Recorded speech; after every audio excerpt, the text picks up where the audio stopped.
आकाशवाणी भोपाल से प्रस्तुत है प्रादेशिक समाचार।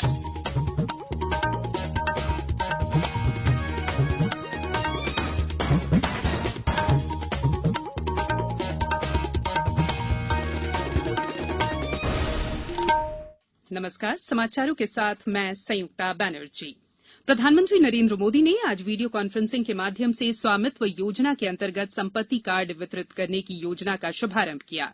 इस अवसर पर श्री मोदी ने कहा कि संपत्ति कार्ड प्राप्त करके ग्रामीण लोगों को अपने मकानों का कानूनी अधिकार प्राप्त हो जाएगा और उन्हें बैंकों से ऋण लेने तथा अन्य वित्तीय सुविधाओं को प्राप्त करने में आसानी होगी। श्री मोदी ने कहा कि ये कदम देश के गांवों के लिए ऐतिहासिक परिवर्तन लाएगा। उन्होंने कहा कि आत्मनिर्भर भारत की दिशा में देश ने एक और बड़ा कदम उठाया है। संपत्ति कार्ड धारक देश के 6 राज्यों के 763 गांवों के निवासी हैं। इनमें 346 उत्तर प्रदेश से, 221 हरियाणा, 100 महाराष्ट्र, 44 मध्य प्रदेश, 50 उत्तराखंड और 2 कर्नाटक से हैं। लाभार्थियों ने प्रधानमंत्री को धन्यवाद देते हुए इस पहल की प्रशंसा भी की। इस अवसर पर प्रधानमंत्री ने कुछ संपत्ति कार्ड प्राप्तकर्ताओं से बातचीत भी की। प्रदेश के डिंडौरी जिले के गुरैया गांव में भी अभिलेख वितरण किया गया। प्रधानमंत्री नरेंद्र मोदी ने गुरैया के दशरथ सिंह मरावी से सीधा संवाद किया। उन्होंने दशरथ सिंह को बधाई दी और दशरथ से आबादी भूमि का हक मिलने के बाद अनुभव को भी साझा करने को कहा।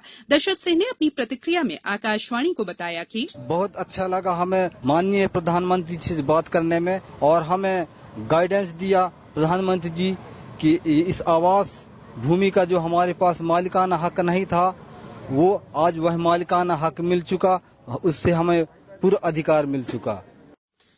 प्रदेश में पिछले 24 घंटों में कोरोना के 1616 नए मामले सामने आए हैं, जबकि 25 लोगों की मौत हुई है। आधिकारिक आंकड़ों के अनुसार राज्य में संक्रमितों की कुल संख्या 1,45,245 हो गई है। वहीं राहत की खबर यह है कि राज्य में अब तक 1,27,034 मरीज कोरोना को मात देकर अपने घर पहुंच गए हैं। इनमें 2,147 मरीज कल स्वस्थ हुए हैं। अब प्रदेश में कोरोना के सक्रिय प्रकरण 15,612 है। आत्मनिर्भर भारत अभियान के तहत आयातित वनोपज पर देश की निर्भरता कम करने के लिए मध्यप्रदेश का वन विभाग 37 लाख हेक्टेयर से अधिक बिगड़े वन क्षेत्र में निजी निवेशकों को आमंत्रित करेगा। वर्तमान में प्रतिवर्ष देश में 35,000 करोड़ से अधिक की वनोपज तथा उसके सह उत्पादों का आयात हो रहा है। आयात पर निर्भरता को घटाने के लिए राज्य शासन बिगड़े वन क्षेत्रों में निजी निवेशकों को आमंत्रित करेगा और वनोपज पर आधारित घरेलू उद्योगों की स्थापना और वृक्षारोपण पर काम किया जाएगा। कोरोना से बचाव के लिए प्रधानमंत्री द्वारा शुरू किए गए जन आंदोलन को व्यापक समर्थन मिल रहा है और समाज में जागरूकता के लिए प्रयास तेज हो गए हैं। इसी कड़ी में सिंगर और टेलीविजन रियलिटी शो की रनर अप रही सौम्या शर्मा ने प्रधानमंत्री नरेंद्र मोदी के कोविड-19 के खिलाफ शुरू किए गए जन आंदोलन में सहभागिता की और लोगों से हाथ धोने, मास्क लगाने और सोशल डिस्टेंसिंग का पालन करने की अपील की। किसी अर्जेंट काम से बाहर जा सकते हैं, पर इसका मतलब ये नहीं है कि हम पूरे फ्रीडम के साथ बाहर घूमे, जैसे क्योंकि लॉकडाउन खत्म हो गया है, पर जो कोरोना जो महामारी है वो अभी खत्म नहीं हुई है। हम सब जब भी बाहर निकलेंगे तो हम सबको मास्क लगाना है, सोशल डिस्टेंसिंग को पूरा फॉलो करना है, अपने साथ एक सैनिटाइजर कैरी करना है और जितना हो सके लोगों से दूरी बना के रखना है ताकि हम भी सुरक्षित रह सकें और वो भी।